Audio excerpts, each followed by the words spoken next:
كن سعيدا كن فريدا عش بفخر في الحياة لا تبالي فالمعالي بالتحدي لا سواه كن سعيدا كن فريدا عش بفخر في الحياة لا تبالي فالمعالي بالتحدي لا سواه بالتحدي لا سواه حرر النفس ولا تحيا هباء يا ربيعا أنت والعطر الرداء حرر النفس ولا تحيا هباء يا ربيعا أنت والعطر الرداء خذ قرارا وانطلق لا تنتظر ليس كل الناس أهل للعلاء خذ قرارا وانطلق لا تنتظر ليس كل الناس أهل للعلاء ليس كل الناس أهل للعلاء كن سعيدا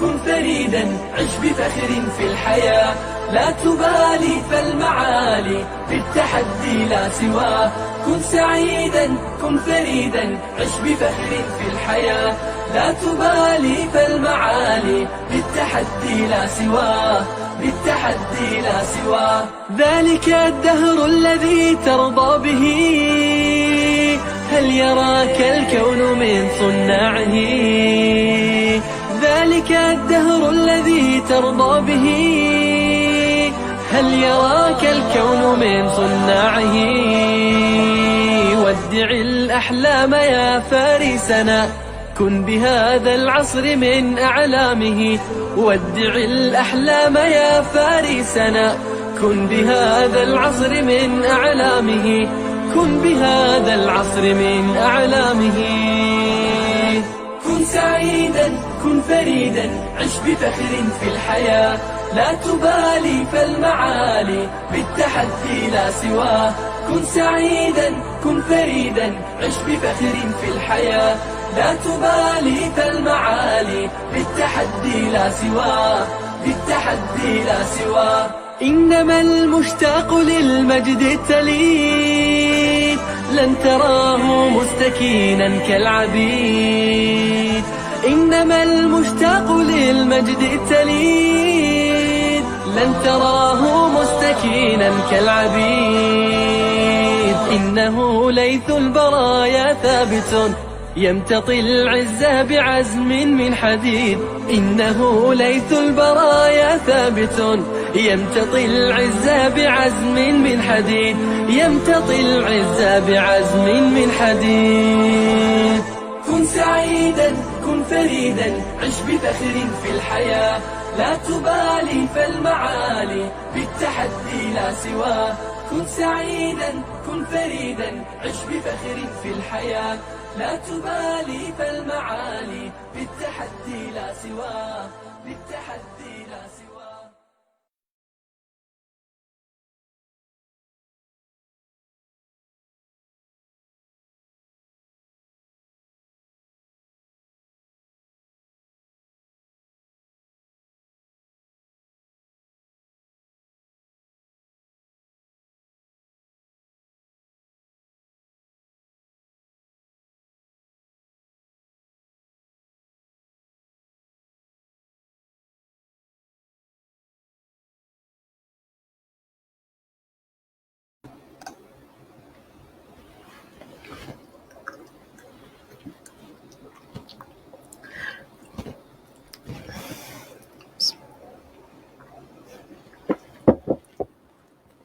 Bismillahirrahmanirrahim. Innal hamdalillah nahmaduhu wa nasta'inuhu wa nastaghfiruh wa na'udzu billahi min shururi anfusina wa min sayyiati a'malina.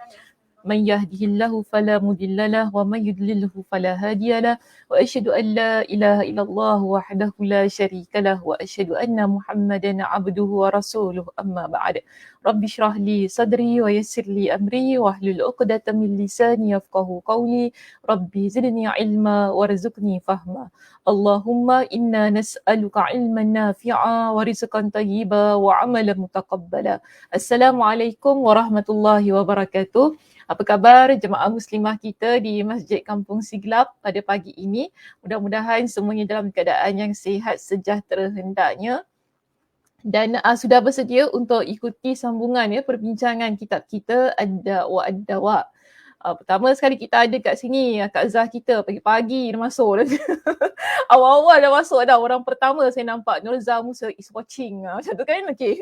Assalamualaikum warahmatullahi wabarakatuh. Waalaikumsalam warahmatullahi wabarakatuh. Selamat pagi, selamat pagi. Berwarna-warni love dia bagi pada saya. Terima kasih Kak Zah di atas kasih sayangnya. Kita ada Kak Som di situ. Assalamualaikum Ustazah, admin dan teman-teman semua. Semoga dirahmati Allah. Waalaikumsalam warahmatullahi wabarakatuh. Kak Som. Amin ya. Terima kasih di atas doa yang dipanjatkan kepada Allah Subhanahu Wa Taala. Liza juga ada dengan kita. Assalamualaikum Ustazah, admin dan sahabat. Ni hati hitam ke memang sengaja bagi love warna hitam? Bukan hati hitam ya? Okey, baik. Ada Kak Aisyah kita. Assalamualaikum. Sabahul khair. Waalaikumsalam warahmatullahi wabarakatuh. Sabahun nur. Alhamdulillah dapat hadir pagi ini. Alhamdulillah. Thank you so much admin for this FB live. Alhamdulillah. Kenapa tu? Asfa. Liza tadi dah Asfa. Waalaikumsalam. Oh, beri jawab salam. Waalaikumsalam warahmatullahi. Ingatkah apa rupanya jawab salam. Ada Salmi Omar di situ. Assalamualaikum Ustazah. Waalaikumsalam warahmatullahi. Hari ni ramai tak masuk ya? Kenapa tak masuk? Ustazah baca dalam kelas nak marah murid. Kenapa tak masuk kuliah ni? Mana semua pergi ni? Aduh. Ke saya start awal hari ni? Tak kan? Suzy ada kat situ. Assalamualaikum Ustazah. Waalaikumsalam warahmatullahi Suzy. Terima kasih di atas kehadirannya. Tak apalah, awal lagi saya 10-8 minit ni. Muslimah kita 10-20 baru masuk ya. Okay, tak apa. Kita yang mana ada dulu, kita akan mulakan pengajian. Silakan letakkan di ruangan komen. Kita nak sambung muka surat yang keberapa dan juga topik apa dulu? Topik apa, muka surat keberapa? Oh, Kak Mas ada. Ada Dr. Cia. Wah, betul juga ya, ada orang dia tengok je. Dia tak cakap apa, senyap je sampai ke penghujung kuliah. Tapi Kak Mas ni insyaAllah ya. Kak Mas lama saya tak nampak Kak Mas ni. Bila datang kuliah? Salam duha Zaza Aswandi. Salam duha ya. Okey, macam mana muslimah kita semuanya? Kita berada di muka surat yang keberapa? Okay Liza, muka surat 202.43. Kak Som, poin 43 muka surat 202 Ustazah.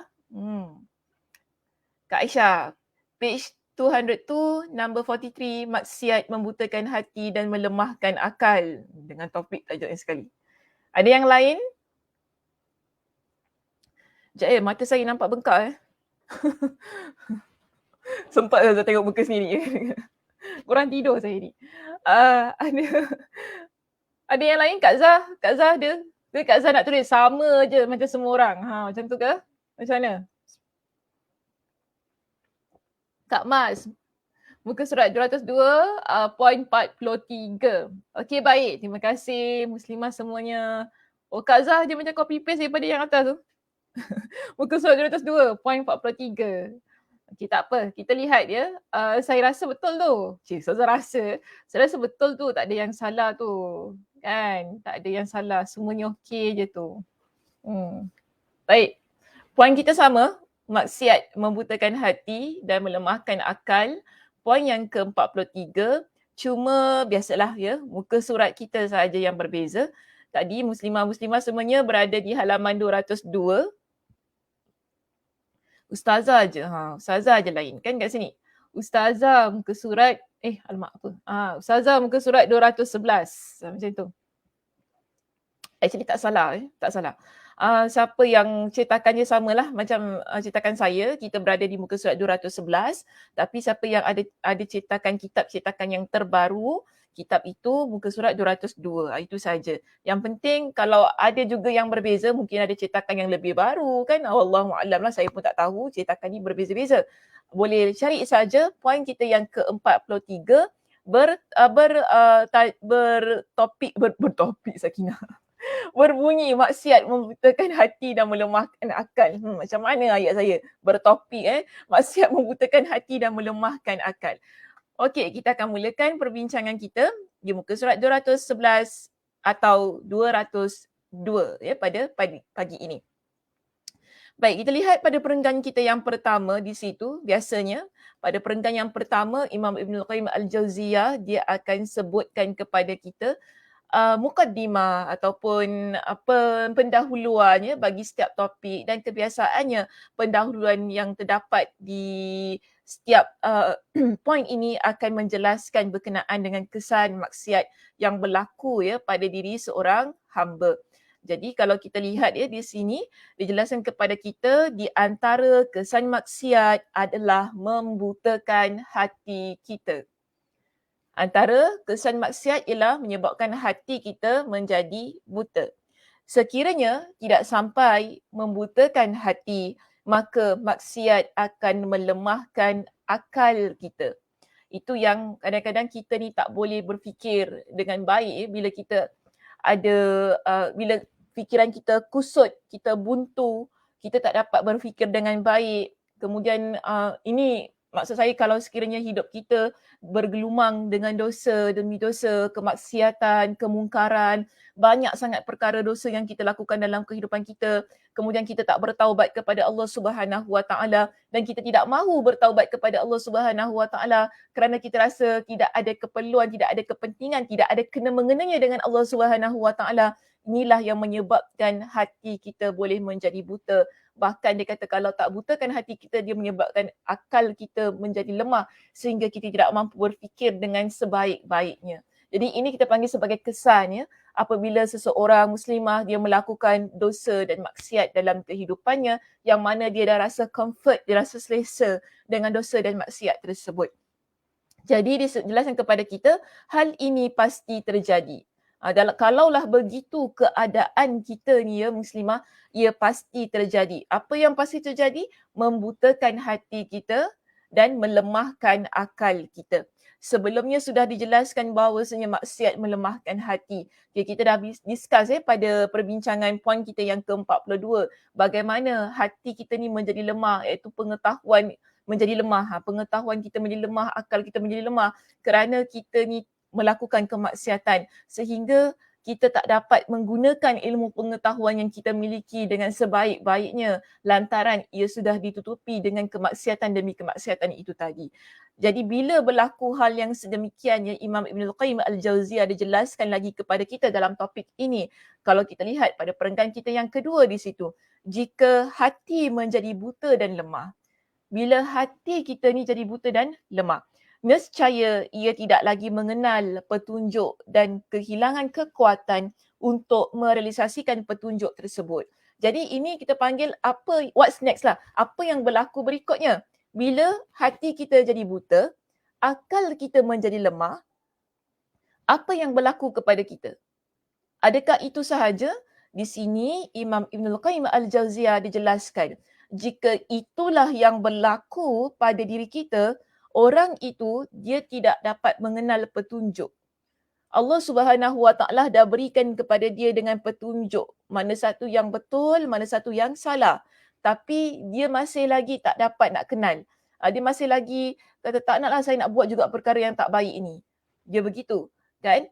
Dan inilah yang menyebabkan juga dia tidak memiliki kekuatan untuk merealisasikan kebenaran, iaitu petunjuk yang Allah Subhanahu Wa Taala berikan kepada dia. Kadang-kadang yang muslimah dalam hidup kita ni kita dah nampak kebenarannya. Cuma itulah masalahnya. Cuma kita ni tak ada kekuatan untuk kita buat perkara yang benar tersebut. Ini juga berlaku dalam hidup kita. Kadang-kadang lah saya kata, kita dah nampak perkara ni perkara yang benar. Tapi kenapa kita masih pilih lagi untuk buat perkara yang salah? Kerana kita tidak ada kekuatan untuk merealisasikan kebenaran ataupun petunjuk yang Allah Subhanahu Wa Taala. Besar kemungkinan, ni saya kata besar kemungkinan, ada dosa yang kita lakukan, ada kemaksiatan yang kita lakukan yang menyebabkan kekuatan itu dia menjadi menurun sehingga walaupun kita nak lakukan kebenaran tersebut tapi kita tak buat. Kita lebih memilih kepada kesalahan. Ini kemungkinan besarlah kesan daripada kemaksiatan yang telah dilakukan oleh seseorang hamba. Sebab dia ada banyak. saya tak kata itu sahaja sebabnya. Oh, kalau saya tak boleh buat ni sebab saya seorang pendosa. Bukan begitu. Kita ada banyak sebab dalam kehidupan kita. Tapi mungkin antara salah satu sebabnya ialah kerana kita melakukan kemaksiatan. Itu yang boleh saya katakan lah. Bukan saya kata confirm awak ni ahli maksiat. Bukan gitu. Ya, ini semuanya apa yang kita bincangkan ya Muslimah berkenaan dengan poin-poin kita ini tentang kesan-kesan maksiat ini, ia adalah sebagai satu bentuk muhasabah untuk diri kita.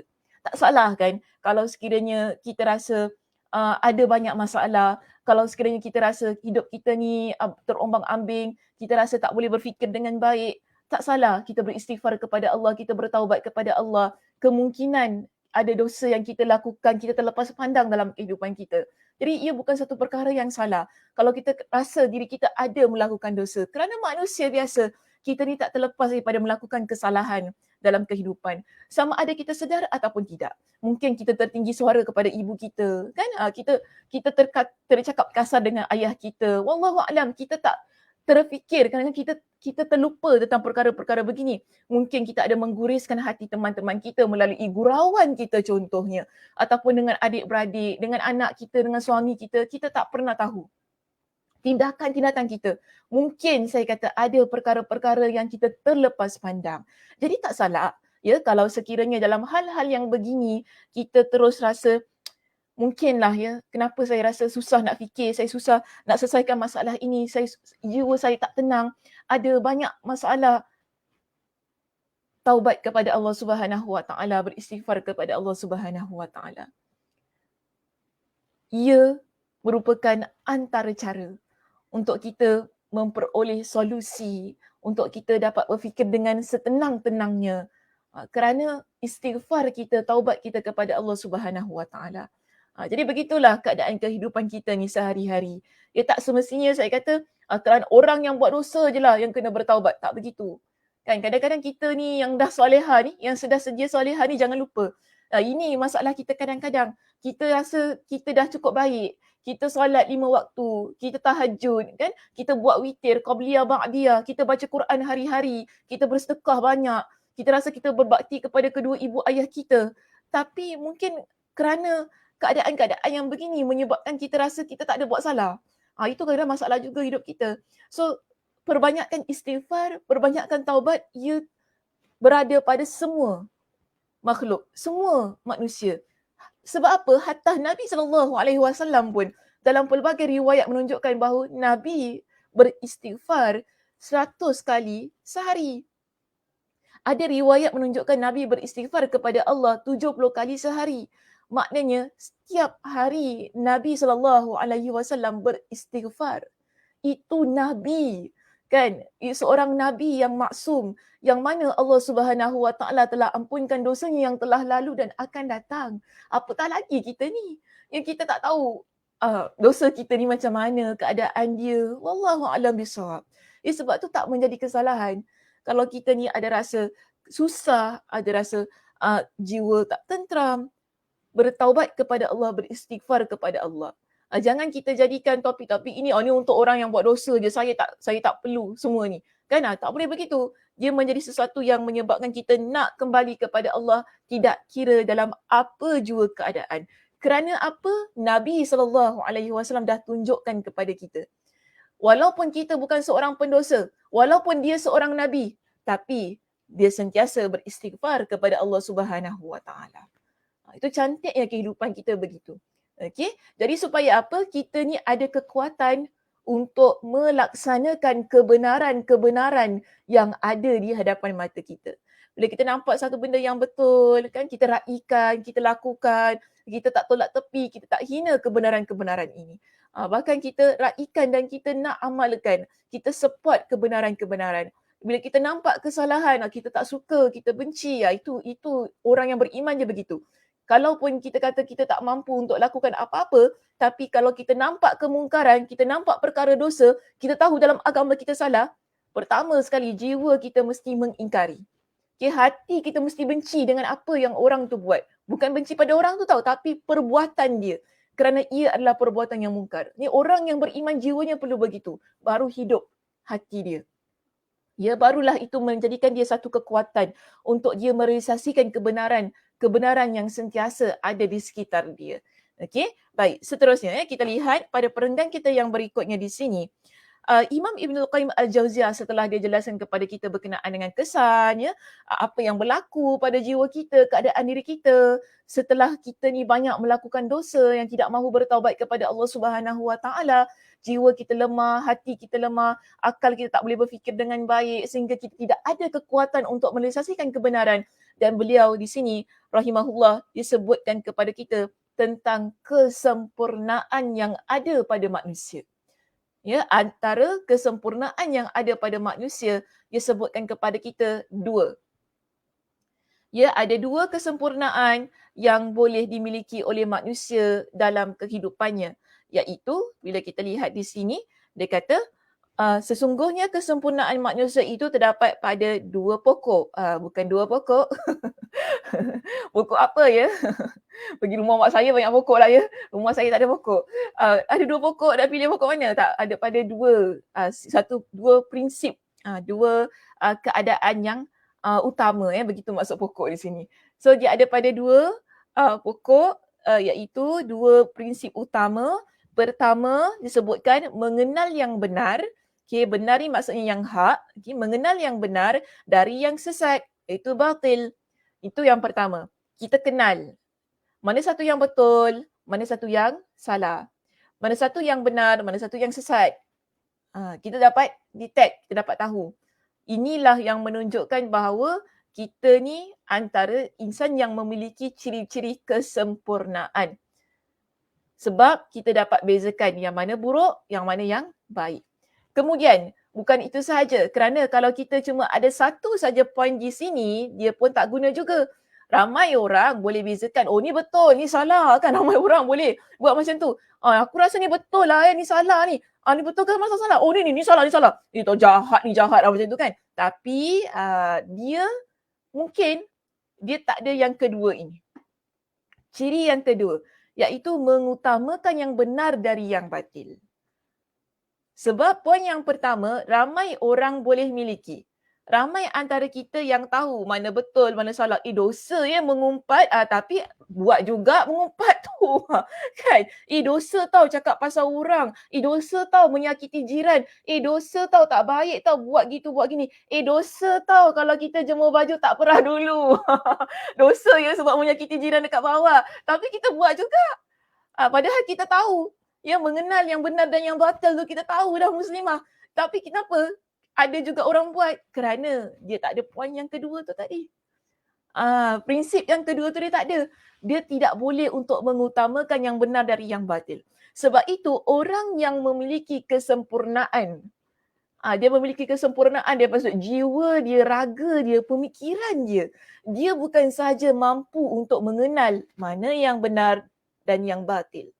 Tapi dia mengutamakan yang benar dari yang batil. Dia mengutamakan. Bila dia tahu, okey, ini yang betul, ini yang mendatangkan pahala, ini yang masukkan saya pada syurga. Saya pilih yang ini.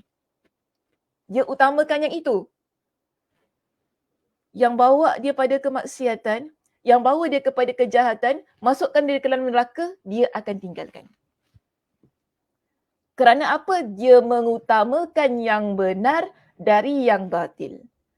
Dia tahu mengumpat tu dosa, dia tahu menyakiti jiran itu dosa, dia tahu buat perkara-perkara yang menyebabkan orang lain rasa dizalimi itu dosa, dia akan tinggalkan. Kerana dia nak mengutamakan yang benar dan dia nak meninggalkan perkara yang batil. Inilah yang disebut oleh Imam Ibnul Qayyim rahimahullah sebagai antara ciri kesempurnaan yang ada pada manusia. Dan kita perlu berusaha ya muslimah untuk ada dua ciri ini dalam diri kita. Semua perkara memerlukan kepada proses. Okey, kita tak kata hari ni kita belajar, hari ni kita dapat ambil 2 poin, masukkan, install, jalan. Dia tak boleh gitu. Ya, hidup kita tak begitu. Tapi kita perlukan proses. Semua perkara. Kita nak jadi solehah perlukan proses. Kita nak pandai baca Al-Quran perlukan proses. Kita nak pandai masak pun mesti ada proses. Maknanya dia bertahap-tahap. Tak boleh terus pandai, tak boleh terus bagus, tak boleh terus, dia tak semikian. Banyak perkara, it takes time, orang kata. ia ambil masa. Tapi adakah perkara yang mengambil masa itu menyebabkan kita berputus asa? Okey, adakah kerana, lama sangatlah, lambat sangat nak jadi solehah ni, malaslah aku. Nak jadi solehah kena pandai baca Quran, nak jadi solehah kena masuk kelas sakinah, contoh kan. Nak jadi solehah kena hati kena baik. Leceh lah, tak kuasa aku kuasanya. Mungkin ada orang begitu muslimah. Kan tak kuasa. Nak jadi baik ni leceh. Nak jaga cakap, nak jaga itu, jaga ini. Alah, nampak fake lah ustazah kalau buat gitu. Tak. Kita janganlah rasa macam gitu. Kalau kita rasa, nampak palsu betul diri aku ni bila jadi baik ni. Kadang-kadang, saya nak ketawa dah. Kadang-kadang kita ni pelik ada orang macam tu kan. Kenapa tak nak jadi baik? Sebab nanti saya rasa diri saya fake. Saya rasa diri saya ni palsu. Saya nak menjadi diri saya yang sebenarnya. Yelah, awak perlu jadi diri awak yang sebenarnya. Betul. Semua orang perlu jadi diri sendiri. Kan kita tak boleh, semua orang tak boleh nak imitate saya. Saya nak jadi macam Ustazah Sakinah, nak pakai macam dia, nak cakap macam dia. Semua nak jadi macam dia. Tak boleh, itu memang palsu. Okey, itu memang palsu. Tetapi ketika kita nak jadi baik, ketika kita nak jadi seorang muslimah yang salihah, tidak ada kepalsuan pada sebuah kebaikan. Tidak ada kita panggil sebagai satu kepalsuan bila kita ni berusaha untuk menjadi seorang hamba Allah yang taat kepada dia. Kerana apa? Kesalehan, kebaikan ia memerlukan kepada keikhlasan. Keikhlasan inilah yang menyebabkan kita tidak masuk ke dalam kepalsuan. So kalau kita betul-betul kata nak berubah, nak berhijrah, menjadi seorang muslimah yang salihah, muslimah yang taat kepada Allah Subhanahu Wa Taala, bila kita betul-betul ikhlas kerana Allah, tak mungkin nampak kefakan, kepalsuan tu. Pandai nak guna perkataan kefakan kau Sakinah, apa saja. Kepalsuan tu pada diri kita. Yang buat kita nampak fake, kan, yang buat kita nampak palsu bila kita tak ikhlas ni muslimah. Bila kita buat-buat jadi baik, kan. Bila kita buat-buat alim, bila kita buat-buat benda yang buat-buat ni nampak kepalsuannya. So kalau kita nak berubah, jangan rasa benda-benda ni semua akan jadikan saya tak menjadi diri sendirilah. Buat saya ni nampak sangat palsu, tak original. Orang yang betul-betul dia kata nak ori ni kan, nak original, dia akan kembali kepada fitrah. Faham maksud saya kembali kepada fitrah? Kalau begitulah Allah Subhanahu Wa Taala jadikan kita, maksudnya Allah Subhanahu Wa Taala lahirkan, ibu ayah kita lahirkan kita, Allah ciptakan kita keluar daripada muka bumi ini dalam keadaan suci, bersih. Kita nak kembali dalam keadaan yang suci, bersih. Itu maksud saya kembali kepada fitrah. Kembali kepada keadaan kita yang sebenarnya yang Allah Subhanahu Wa Taala ciptakan dengan tujuan beribadah kepada Allah Subhanahu Wa Taala. Baru dia cantik kehidupan itu. Baru tidak ada kepalsuan. Jadi kalaulah ada rasa-rasa yang begini kan, tinggalkan rasa tersebut, kuatkan semangatnya, berteman dengan orang-orang yang soleh, soleha, insya-Allah ada kekuatan. Sebab lingkungan kita juga amat penting ya muslimah. Bila kita nak berhijrah, nak jadi orang yang baik, kita perlu pilih dengan siapa kita berteman. Jangan kawan dengan orang-orang yang toksik, contoh kan. Jangan kawan dengan orang-orang yang negatif, mulut jahat. Ni semua ni dia tak bagus. Kalau kita duduk dengan orang-orang yang begini, mula-mula kita tak jadi macam dia. Tapi lama-lama besar kemungkinan kita akan jadi macam dia. Ini yang pentingnya. Sebab tu Nabi suruh kita pilih kawan. Kenapa Nabi pesan kepada kita berkenaan dengan teman yang baik, teman yang buruk? Kerana ia memberi impak. Dia memberi kesan yang betul-betul besar pada diri seseorang bila dia berteman dengan teman yang tidak baik. Begitu juga kalau dia teman dengan orang yang baik, iaitu orang yang soleh, insya-Allah. Solehahlah dia. Baiklah dia, insya-Allah. Kerana dah hari-hari dia nampak benda yang baik, hari-hari dia dengar perkara yang baik, hari-hari dia berbual perkara-perkara yang baik, insya-Allah jiwa dia juga akan jadi baik. Okey, panjang pula saya terangkan tentang ni. Baik, kita masuk terus kepada ni, yang seterusnya di sini. Tidaklah terjadi perbezaan kedudukan di antara para makhluk di sisi Allah. Jadi dalam kehidupan kita ni sebagai makhluk Allah ni, kita di sisi Allah, dia pasti ada perbezaannya. Okay, antara kita dengan orang A dengan orang B. Sebab itu syurga ada bertingkat-tingkat, neraka juga ada bertingkat-tingkat. Kerana Allah Subhanahu Wa Taala tak sumbatkan kita, oh semua baik, semua masuk syurga. Tak gitu. Kalaupun kita kata semua baik, semua masuk syurga, tapi ada tingkatan-tingkatannya. Maksudnya ada perbezaan-perbezaannya. Orang yang paling baik masuk syurga Firdaus, kan ada yang dapat syurga yang bawah sedikit. Bila begitu situasi, itu menunjukkan bahawa pada Allah Subhanahu Wa Taala, bila Allah Subhanahu Wa Taala melihat hamba-Nya, di situ ada tingkatan darjat.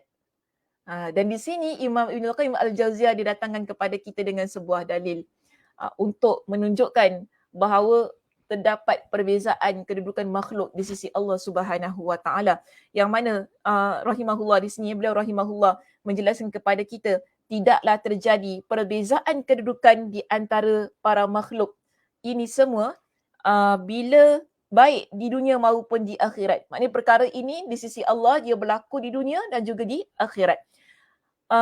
Melainkan sesuai dengan perbezaan kedudukan mereka pada dua perkara di atas. Dua perkara di atas, dua perkara tadi. Dia boleh mengenal mana yang baik, mana yang buruk, dan dia boleh mengutamakan kebenaran dari kebatilan. Okay, dua perkara itu.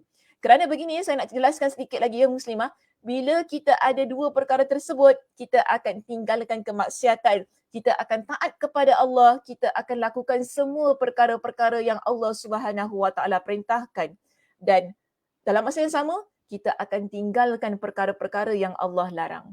Dan Allah Subhanahu Wa Taala cinta kepada insan yang sentiasa taat kepada Allah, yang sentiasa nak tinggalkan perkara yang haram kerana rasa takutnya kepada Allah, takwanya kepada Allah. Sebab itu di sini beza ya kedudukan makhluk-makhluk ini yang memiliki dua perkara tadi dengan yang tidak memiliki dua perkara tersebut. Dan di sini Imam Ibn Qayyim Al-Jauziyah dia datangkan sebuah ayat Al-Quran yang mana dia jelaskan dengan kedua perkara tersebut Allah memuji para nabinya.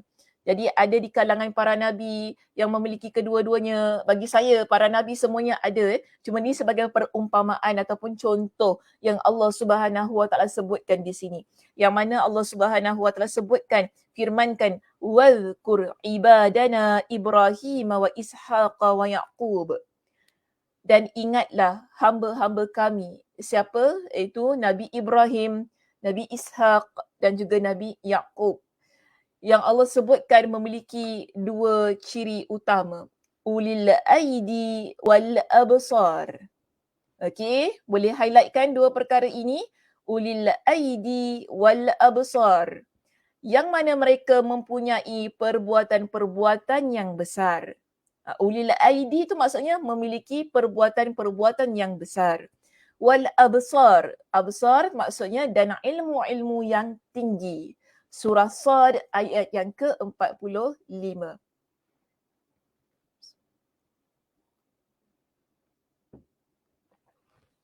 Okey, surah Sad pada ayat yang ke-45. Di dalam kitab kita di sini ya muslimah ada dijelaskan kepada kita berkenaan dengan maksud pada kedua-dua lafaz itu tadi, iaitu ulil aidi wal absar. Okey, kita ada dua lafaz ini. Kita lihat apa yang disebutkan oleh Imam Ibn Qayyim Al-Jauziyah untuk kedua-dua lafaz. Pertama sekali kita lihat ulil aidi. Ulil aidi. Maksudnya dikata bermakna kuat dalam merealisasikan kebenaran. Tadi kita kata Nabi Ibrahim, Nabi Ishaq, Nabi Yaqub. Mereka itu mempunyai perbuatan-perbuatan yang besar. Maksud perbuatan-perbuatan yang besar di sini ialah memiliki kekuatan dalam melaksanakan kebenaran.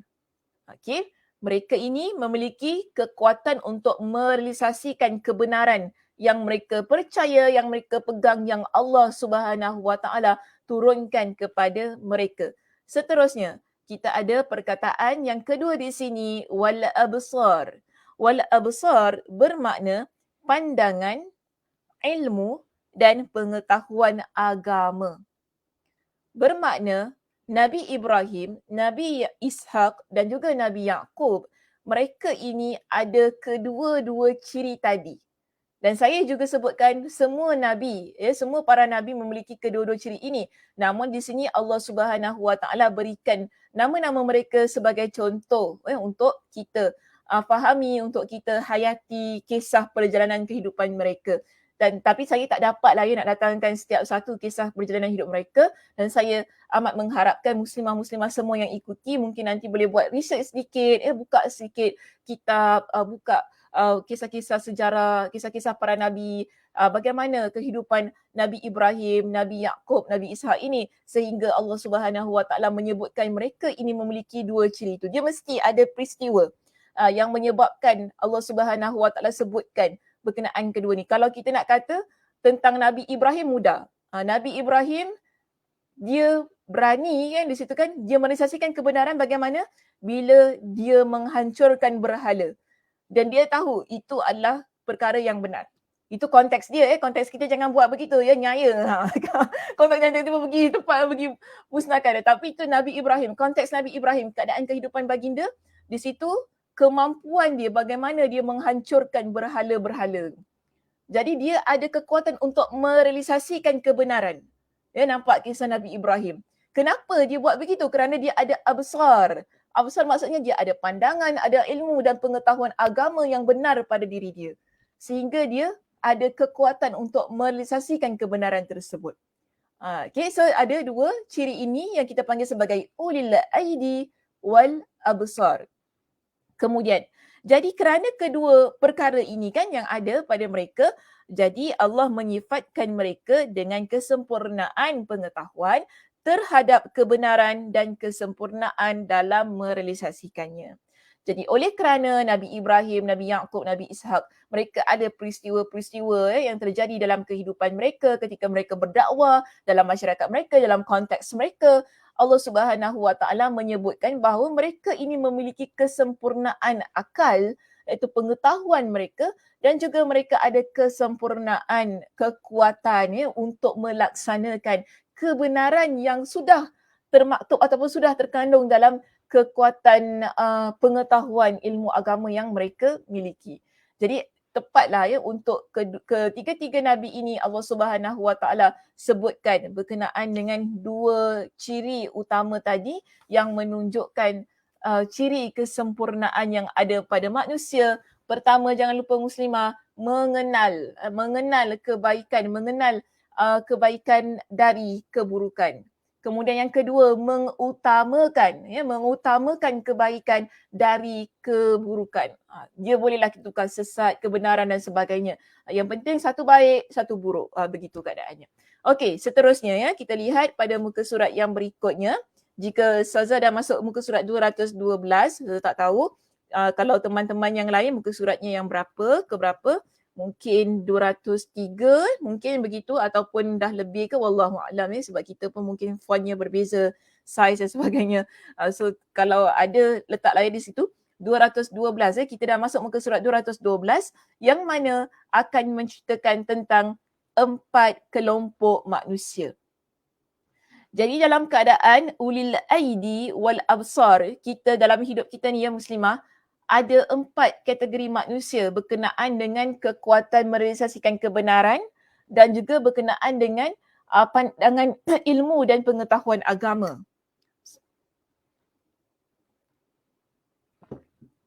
Jadi kita ada 4. Dah masuk. Okey, Kak Salmi 203. Terima kasih.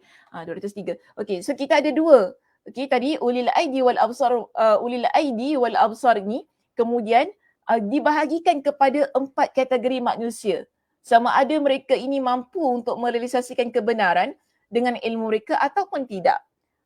Apa 4 kategori manusia tu? Baik, kita lihat di sini. Pertama sekali jelaskan kepada kita 4 kategori manusia. Dalam kitab kita diberikan kepada 4 kelompok. Kelompok pertama adalah para nabi alaihimussalam, iaitu kelompok manusia yang paling terhormat dan paling mulia di sisi Allah Subhanahu Wa Taala. Kenapa mereka berada pada kategori yang pertama? Kerana mereka ini ada kedua-dua tu tadi. Ulil aidi wal absar. Mereka ada pengetahuan yang tinggi. Mereka juga memiliki kekuatan untuk melaksanakan kebenaran itu. Okey?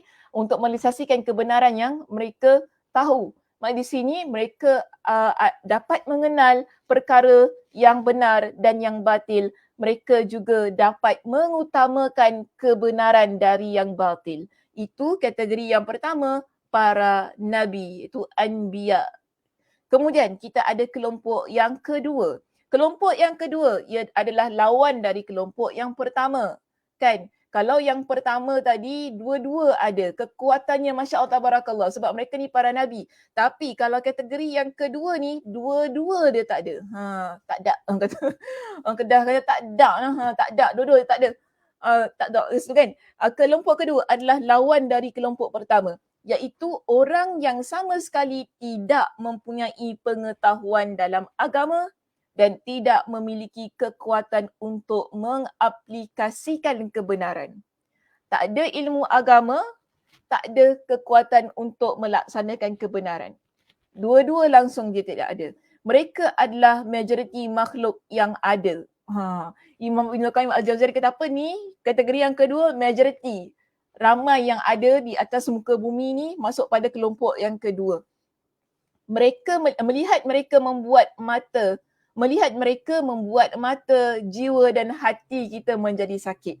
Kalau kita ni seorang muslimah yang beriman kepada Allah, yang ada ilmu, kan, yang mana kita ni dapat buatlah kebenaran itu, kan, orang kata sikit-sikit pun jadilah kalau kita ni dapat buat kebenaran ni. Bila kita nampak kategori manusia kedua ni, memang mata sakit, hati sakit, jiwa sakit. Sebab apa? Orang yang kedua ni dia buat banyak perkara yang mungkar.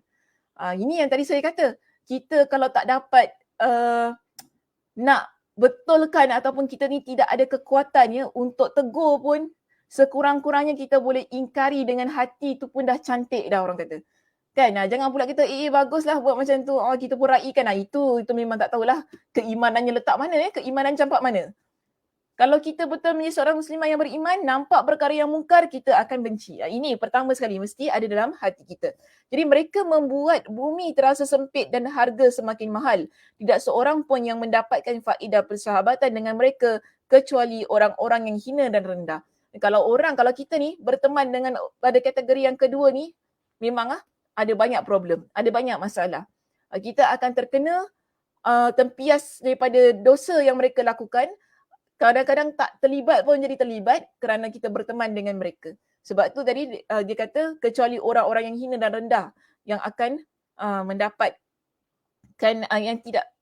yang akan mendapatkan faedah itulah daripada mereka ini. Seterusnya kita ada kelompok yang ketiga. Kelompok yang ketiga adalah mereka yang mengetahui kebenaran. Maknanya ada ilmu. Kelompok ketiga ni dia tahu mana yang betul, mana yang salah. Tapi lemah dan tidak mempunyai kekuatan untuk merealisasikan dan berdakwah kepada kebenaran tersebut. Tapi dia tidak ada kekuatan untuk buat dan juga untuk dia ajak orang lain kepada kebenaran. Ini adalah keadaan mukmin yang lemah. Jadi ini mukmin yang lemah. Mukmin yang kuat lebih baik dan lebih dicintai Allah dibandingkan mukmin yang lemah. Ini ada hadisnya lah Kalau lihat nota kaki tu, ada hadis yang menyebutkan tentang hal ini. Jadi kalau begitulah keadaannya, ini merupakan antara ciri mukmin yang memiliki jiwa yang lemah. Kerana kita perlu menjadi seorang mukmin yang kuat lah. Bila kita ada ilmu, kita tahu tentang perkara yang mana betul, mana salah, kita perlu pilih perkara yang benar untuk kita merealisasikan kebenaran tersebut. Itulah tugas kita sebenarnya. Baik, seterusnya yang keempat yang terakhir di sini. Kelompok keempat adalah mereka yang mempunyai kekuatan, tekad dan semangat namun lemah dalam pengetahuan agama. Ni pun kita jumpa ramai juga muslimah. Dia tu semangatnya kuat. Semangatnya kuat gitu ni, tapi ilmu agamanya tak berapa sangat. Cuma semangat saja. Problem juga atau orang yang macam ini. Saya tak kata kita nak meruntuhkan semangat dia untuk beribadah, untuk dia jadi baik, semangat dia untuk sentiasa dekat kepada Allah. Cuma kadang-kadang orang yang begini dia banyak menyusahkan orang lain. Minta maaf saya kata. Dia banyak menyusahkan orang lain. Kan? Kerana tidak ada ilmu pada dia ketika dia beramal. Jadi kita kalau beramal, kita ada semangat tadi dah alhamdulillah, kita perlu banyak belajar. Jangan hanya semangat sahaja. kalau kita ada semangat semata-mata, kita boleh menyusahkan orang lain. Kan nanti kita marah orang tu tak semena-mena, kita marah dia, kenapa tak pakai tudung? Macam tu kan. Kenapa gini? Kenapa gini? Ilmu tak ada. Okey, ini orang yang tak ada ilmu je macam itu. Cakapnya dia nak beramal tu semangat tu kan. Kita kena jadi orang yang soleha muslimah-muslimah semua jadi soleha. Kena gitu, kena gini. Tapi tak ada hikmah, tak ada cara yang betul ketika berdakwah, kan hanya semata-mata berdasarkan semangatnya yang tinggi untuk ajak orang kepada kebaikan. Kadang cakap-cakapnya pun kita tak sedap dengar. Ini yang menjadi kelemahan juga ya. Kita tak boleh begitu. Dia mesti ada dua-dua. Semangat dan juga ilmu. Kalau kita perasan, kalau kita perasan diri kita, kadang kita suka perasan kan. Kalau kita perasan, kita ni ada semangat yang kuat. Bagi saya, itu dah alhamdulillah bagus. Tapi perasan kita itu perlu dikuatkan, dikuatkan dengan ilmu. Maknanya kita juga perlu semangat dalam menuntut ilmu. Jadi dia mesti dua-dua. Kalau kita dah ada semangat nak beramal, dah alhamdulillah kita nak beramal. Tapi semangat menuntut ilmu juga perlu setanding, maknanya sekuat dengan apa yang kita semangatkan itu tadi. Barulah cantik kita nak berdakwah kepada orang ramai kan. Barulah indah caranya ucapan perkataan. Dia tidak menghukum, tidak merendahkan, tidak menghina. Kerana kadang-kadang bila semangat saja kuat, itulah yang menyebabkan kita lupa dengan siapa kita berbicara. Dan kadang kita bercakap dengan orang yang berilmu, tapi sebab kita nampak dia kononnya dia tak buat perkara itu ataupun mungkin dia berbeza pandangan dengan kita, inilah mula kita kehilangan adab ketika kita menyampaikan, ketika kita berbicara. Sedangkan hukum hakam ini dia biasanya ada banyak khilaf, ada perkara-perkara yang mungkin ada orang agree, ada orang tak agree, ada orang nak amalkan, ada orang tak nak amalkan. Kalau kita berilmu, kita tak cepat melatah. Kalau kita ada ilmu, kita nampak satu perkara, kita tak akan cepat melatah. Kerana kita tahu, mungkin keadaannya begini-begini. Mungkin keadaannya, kenapa orang tak buat, mungkin dia berpegang kepada pandangan yang begini. Itu yang menyebabkan kita, semangat kita tu tadi jadi lebih baguslah. Sebab tu ilmu amat penting ya muslimah, apa pun kita buat. Lebih-lebih lagi dalam hal ihwal agama. Kalau kita tahu kita kurang, maka kita perlu usaha untuk kuatkan lagi, tambahkan lagi ilmu kita, belajar. Jangan malas belajar. Saya yang dekat sini semua Masya Allah Tabarakallah, rajin-rajin muslimah yang ikut kuliah saya ni. Hari-hari duduk kuliah. Online pun online lah duduk juga. Tak kira pagi, petang, siang, malam ya. Ya ikut juga Masya Allah rajin. Ya kita perlu ada semangat itu bagus. Masya Allah Tabarakallah. Tapi kita juga perlu ingatkan kepada teman-teman kita. Ya jangan malas belajar. Kena rajin datang. Seminggu sekali pun tak apalah orang kata. Bila kita dekat dengan majlis ilmu ni, seminggu sekali pun tak apalah. Mungkinlah kita sibuk lah, tak ada masa lah, penat lah. Nanti ada orang kata dengan saya lah, kalau kau duduk kuliah online nanti tidur. Buat apa, lebih baik aku tak payah attend kan. Lebih baik. Tapi jangan lupa ya, kalau kita tertidur pun ada barakah. Pengajian agama ni ada barakah. Dia tak sama dengan pengajian-pengajian yang lain. Walaupun kalau niat kita ikhlas kerana Allah, tapi kita mungkin penat sangat kita tertidur ketika ustazah syarah ke apa kan. Keberkatannya insya-Allah masih lagi ada untuk kita. Itu bezanya kelas agama dengan kelas-kelas yang bukan membincangkan tentang perihal agama. Jadi kita kalau boleh dapat rebut peluang, luangkan masa, alhamdulillah. Seminggu sekali pun jadilah. Kerana hati kita ni kalau dia dekat dengan majlis ilmu, dia dengar banyak ayat Al-Quran, dengar hadis Nabi SAW, insya-Allah jiwanya jiwa yang lembut. Jiwanya dia dapat atur dengan baik begitu. Tapi kalau kita menjauhkan diri kita daripada majlis ilmu, yang kita cuma ada semangat saja kan, susah jugalah. Itu perlu diperbaiki. Okay? Jadi ini kategori manusia yang keempat. Orang yang lemah dalam pengetahuan agama tetapi memiliki kekuatan dan semangat yang tinggi. Jadi Imam Ibn Qayyim Al-Jauziyah dia letakkan satu kesimpulan yang ringkas di bawah itu. Dia kata apa? Tidak ada yang layak menjadi pemimpin agama dari 4 kelompok di atas kecuali kelompok yang pertama, iaitu para Nabi alaihissalam. Okay. Kemudian di sini diletakkan kepada kita dengan satu ayat Al-Quran, surah As-Sajdah ayat yang ke-24. وَجَعَلْنَا مِنْهُمْ أَئِمَّةً يَهْدُونَ بِأَمْرِنَا لَمَّا صَبَرُوا وَكَانُوا بِآيَاتِنَا يُوقِنُونَ. Maksudnya, dan kami jadikan di antara mereka itu pemimpin-pemimpin yang memberi petunjuk dengan perintah kami ketika mereka sabar, dan adalah mereka meyakini ayat-ayat kami. Para nabi, mereka menjadi pemimpin ataupun mereka menjadi insan yang menunjukkan kepada kita keadaan-keadaan yang benar, ya, dan mengajak kita keluar dari kesesatan.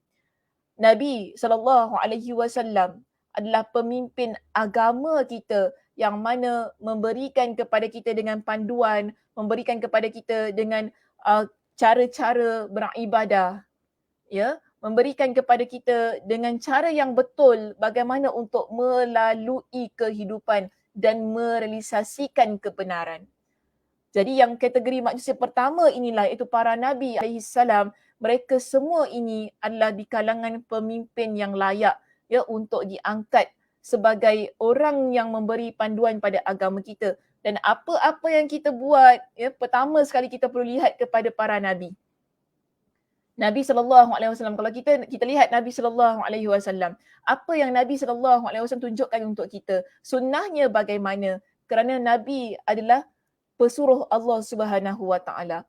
Jadi kalau kita lihat di sini, ya, tadi pun dalam surah As-Sajdah ayat yang ke-24, ada kenapa mereka ini layak untuk diangkat sebagai pemimpin agama, kerana ada dua ciri utama juga yang ada pada mereka, iaitu mereka sabar dan mereka meyakini ayat-ayat kami. Mereka yakin dengan apa yang Allah Subhanahu Wa Taala turunkan. Ini adalah para nabi. Mereka juga bersabar dengan karenah, dengan perangai mad'u, itu dengan perangai masyarakat yang ada dalam konteks mereka. Semua nabi, para nabi, mereka berhadapan dengan banyak masalah di dalam masyarakat mereka. Cercaan, hinaan, makian, ya, sehingga mereka ini sampaikan ada di kalangan mereka yang dibunuh. So kita lihat di sini kesabaran para nabi ini, Masya Allah Tabarakallah. Sebab itu Nabi SAW ingatkan kepada kita, sedahsyat-dahsyat bala yang Allah Subhanahu Wa Taala berikan itu sebesar-besar ujian, bukan ujian kita ni. Ya, bukan ujian kita. Kita rasa hidup kita ni banyak sangat ujian, banyak sangat musibah, tapi Nabi ingatkan kepada kita, itu belum lagi dianggap sebesar-besar ujian. Sebesar-besar ujian adalah yang Allah Subhanahu Wa Taala timpakan kepada para nabi. Okey, kepada para nabi. Kerana mereka ini berhadapan dengan orang yang dahsyat. Hidup mereka, nyawa mereka, darah mereka, kebiasaannya menjadi galang ganti ketika mereka ini berdakwah ke jalan Allah Subhanahu Wa Taala. Sebab itu kita ni kalau ada banyak masalah, banyak ujian, banyakkan juga membaca kisah-kisah para nabi ini. Lihat bagaimana ujian-ujian yang Allah Subhanahu Wa Taala berikan kepada mereka. Dan mudah-mudahan hidup kita akan lebih tenang. Oh, Nabi Musa lagi dahsyat ujian dia daripada saya. Memang tak tertanding lah, ya. Nabi Ibrahim, kita lihat Nabi Isa, ni semua nabi-nabi di kalangan ulul azmi. Nabi SAW juga dalam kisah sejarah hidup baginda, terlampau banyak hal-hal yang berlaku, ya. Terlampau banyak. Kalau kita baca, kita hayati, kita akan rasa memanglah tak boleh challenge dengan ujian yang kita sikit je. Itu pun kita punya rasa dunia dah macam nak terbalik dah, ya. Okey. Washing machine rosak macam dunia terbalik dah. Relax lah kan. Washing machine je kot. Belum apa pun. Itu saya lah, ya. Washing machine kot. Dah sudah lah sikit je. Dah tak payah nak fikir-fikir sangat kan. Dah move on. Banyak lagi benda nak buat. So kita tak perlu nak rasa macam macam mana dunia nak terbalik. Apa tu, langit nampak kepala. Sabar. Ya, sabar. Ada banyak lagi ujian-ujian yang akan datang dalam hidup kita ni. Kita tak tahu macam mana, mungkin lebih besar daripada ujian ini. So kita tempuhi dengan kesabaran. Mudah-mudahan kalau ada datang yang lebih besar, insya-Allah kesabaran itu sudah tertancap mantap dalam hidup kita. Sebab itu di sini dijelaskan kepada kita, Allah mengkabarkan bahawa dengan kesabaran dan keyakinan, orang-orang itu akan mendapatkan kepimpinan dalam agama. Kita kalau nak dapatkan satu yang terbaik dalam agama kita, tidak kira daripada sudut ilmu ataupun pengamalan kita, kita perlu sabar, kita perlu yakin. Di sinilah dijelaskan kepada kita, mereka lah yang dikecualikan Allah dari orang-orang yang merugi. yang Allah telah bersumpah wal asr. Maknanya dalam surah Al-Asr Allah Subhanahu Wa Taala ada sebutkan ya kepada kita berkenaan dengan mereka yang dijauhkan Allah dari kerugian. Kerana berdasarkan kepada kesabaran dan keyakinan yang ada dalam kehidupan mereka ini. Ini orang yang beriman. Allah Subhanahu Wa Taala rekodkan bagaimana orang yang beriman mereka ini dijauhkan Allah dari kerugian dalam surah Al-Asr pada ayat yang pertama hingga ayat yang ketiga. Kita ambil ya Muslimah perenggan ini sebagai perenggan yang terakhir kita pada pagi ini. Saya nak tutup perbincangan kita. Surah Al-Asr ayat pertama hingga ketiga. Allah Subhanahu Wa Taala sebutkan di dalam ketiga-tiga ayat ini berkenaan dengan manusia yang benar-benar berada dalam keadaan rugi. Kita manusia, semua kita ni muslimah, kita berada dalam keadaan kerugian. Tetapi Allah Subhanahu Wa Taala di sini Allah bersumpah demi masa ni Allah kecualikan beberapa orang ini dari ditimpa kerugian. Apa dia? Pada ayat yang ketiga Allah kata illallazina amanu. Pertama, wa amilus salihat wa tawasaw bil haqqi wa tawasaw bis sabr. Kita ada 4. Ya, kita ada 4 ciri manusia yang Allah Subhanahu Wa Taala jauhkan mereka dari kerugian. Allah letakkan ia dalam surah Al-Asr ayat yang ketiga, melainkan orang yang beriman. Alhamdulillah, ya kita dah berada pada kategori yang pertama ni muslimah. Kita semua di sini menjadi seorang muslimah yang beriman kepada Allah Subhanahu Wa Taala, yang meninggalkan kesyirikan, yang tak buat perkara-perkara yang boleh merosakkan akidah kita. Alhamdulillah, kita dah berada pada pertama ini, orang yang beriman. Yang kedua, Allah Subhanahu Wa Taala sebutkan di sini, Allah kata apa? Wa amilus salihat. Dan mereka yang melakukan ataupun mereka yang mengerjakan amal soleh. Maknanya di sini, kita kalau tak nak jadi muslimah yang rugi dunia dan akhirat, kita perlu perhatikan. Sekarang ni dah alhamdulillah lah saya menjadi seorang yang beriman kepada Allah, beriman kepada apa yang dibawa oleh Rasulullah, beriman kepada keseluruhan yang terdapat pada agama saya. Tapi yang kedua tu bagaimana? Adakah kita mengerjakan amal soleh? Adakah kita mengerjakan amal soleh? Kerana keimanan ia perlu direalisasikan dengan amal soleh. Keimanan ia tidak cukup hanya apa yang kita lafazkan di hujung lidah kita. Kita kata asyhadu an la ilaha illallah wa asyhadu anna Muhammad Rasulullah contohnya kan. Kita cuma ucap je la ilaha illallah. Kita ucap kat lidah kita. Tapi bagaimana? Amalan kita adakah selari dengan apa yang kita ucapkan? Kerana pengucapan syahadah, pengucapan la ilaha illallah itu menunjukkan bahawa kita adalah seorang muslimah yang beriman, yang nak beramal seluruhnya pada apa yang terdapat dalam agama kita. Bagaimana? Mengerjakan amal soleh. Pertama beriman, kedua mengerjakan amal soleh. Amal soleh itu jika kita usahakan cantik dah. Maknanya jauh dah kita daripada sebarang kerugian dunia dan akhirat. Ketiga, Allah sebutkan di sini cirinya. Allah kata apa? Wa tawasaw bil haqqi. Ini konteks yang kita bawa daripada awal perbincangan ni, pada poin kita yang ke-43 ni. Daripada awal tadi kita kata kebenaran, orang yang mengutamakan kebenaran, orang yang buat kebenaran, yang merealisasikan kebenaran. Daripada tadi saya sebut, kita perlu jadi muslimah yang mana kenal yang mana betul, mana salah. Kemudian kita mesti mengutamakan yang mana betul, mana salah. Itu yang kita bincangkan. Allah sebutkan orang yang begini di poin yang ketiga, pada ayat yang ketiga, wa tawasaw bil haqqi. Mereka adalah orang yang mana menasihati supaya mentaati kebenaran. Mentaati kebenaran. Kenapa mereka saling menasihati supaya taat kepada kebenaran? Kerana mereka adalah orang yang mana tahu mana satu betul, mana satu salah.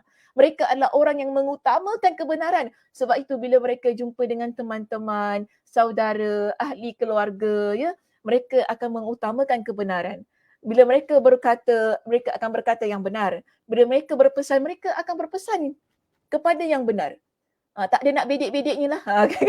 Tak ada nak tipu-tipu bedek-bedek, tak ada. Ni bukan begitu keadaannya. Jadi poin yang ketiga di sini, Allah sebutkan orang yang beriman, dia mengerjakan amal soleh, kemudian dia berpesan-pesan kepada, dia saling berpesan-pesan kepada kebenaran. Dan yang keempat, Allah sebutkan watawasau bis sabri, dan saling menasihati supaya menetapi kesabaran. Dia orang yang sabar. Tadi kan dia orang yang sabar, dia juga nasihatkan kepada orang ramai supaya menjadi orang yang sabar. Kerana dia tahu pada kesabaran itu sentiasa ada kemenangan. Pada kesabaran itu akan sentiasa ada banyak perkara-perkara yang boleh mendatangkan kejayaan dalam kehidupan kita. Sebab itu tidak hairan Allah Subhanahu Wa Taala sebutkan pada ayat ini keempat-empat orang itu tadi, mereka yang beriman kepada Allah, mereka yang beramal soleh, mereka yang mana taat kepada kebenaran dan mengajak orang lain sentiasa pesan kepada kebenaran, mereka yang mana sabar dan saling menasihati tentang kesabaran adalah orang yang mana jauh dari kerugian dunia dan akhirat. Mereka adalah insan yang sentiasa Allah Subhanahu Wa Taala letakkan di tempat yang tinggi. Mereka adalah insan yang sentiasa Allah Subhanahu Wa Taala berikan kepada mereka dengan pertolongan dan kejayaan. Syaratnya juga pertama tu tadi, tinggalkan kemaksiatan. InsyaAllah indahlah hidup kita. Okey Muslimah, itu sahaja perbincangan kita untuk pagi ini. Terima kasih di atas perhatiannya. Mudah-mudahan Allah Subhanahu Wa Taala memberkati pertemuan kita pada pagi ini. Dan mudah-mudahan Allah Subhanahu Wa Taala memberikan kesihatan juga kepada kita. Apa Kak Mas kata tu? Knowledge is power, 101%. Doktor, ya betul, knowledge is power. Kak Aisyah, terima kasih Kak Aisyah di atas poin-poinnya yang disenaraikan di ruangan komen. Saya amat menghargai usahanya. Alhamdulillah. Mudah-mudahan mungkin ada teman-teman kita yang tak sempat ikuti pada pagi ini. Mungkin jika sekiranya malam nanti balik kerja ataupun hujung minggu kan, sebab saya faham ada yang mungkin senang untuk ikuti rakaman ini nanti pada waktu mereka tak bekerja. Mudah-mudahan kalau dapat baca juga ruangan-ruangan komen ini. Kalau yang saya baca ni ruangan di Facebook di YouTube belum ada orang yang komen di situ. Mungkin kalau dapat lihat komen-komen yang diberikan oleh muslimah-muslimah kita di sini, dapat juga meraih manfaatnya pada poin-poin yang telah mereka letakkan di situ. Baik Kak Som, amin, jazakillahu khairan. Terima kasih. Baik, terima kasih semuanya. Saya rasa itu sahaja untuk pagi ini. Alhamdulillah, jazakillah khair Ustazah. Kak Zah juga alhamdulillah jazakillah khair Ustazah wa iyyak wa iyyak. Mudah-mudahan Allah Subhanahu Wa Taala memberikan kepada kita semua dengan kesihatannya. Doakan untuk kesihatan saya juga Mudah-mudahan terus kuat, terus bersemangat untuk mengajar, menyampaikan ilmu. Kadang-kadang rasa macam dah tak boleh nak teruskan tapi kerana semangat itu, kerana kita rasa kita perlu menyampaikan kebenaran, mengutamakan kebenaran itu tadi kan, kita perlu terus berada di hadapan bagi memberikan apa yang sepatutnya diberikan kepada muslimah-muslimah kita. Jadi saya doakan mudah-mudahan Allah Subhanahu Wa Taala memberikan kesihatan, jaga diri baik-baik Kita pun tahu kes pun semakin meningkat sekarang ini. Jaga diri baik-baik, jagalah apa-apa yang perlu dijaga kan. Kemudian mudah-mudahan Allah Subhanahu Wa Taala memberikan kelapangan masa untuk kita semua supaya terus-terusan berada dalam majlis-majlis ilmu. Saya sudahi pengajian kita pada pagi ini dengan tasbih kafarah. Subhanakallahumma wa bihamdika asyhadu an la ilaha illa anta astaghfiruka wa atubu ilaik. Assalamualaikum warahmatullahi wabarakatuh.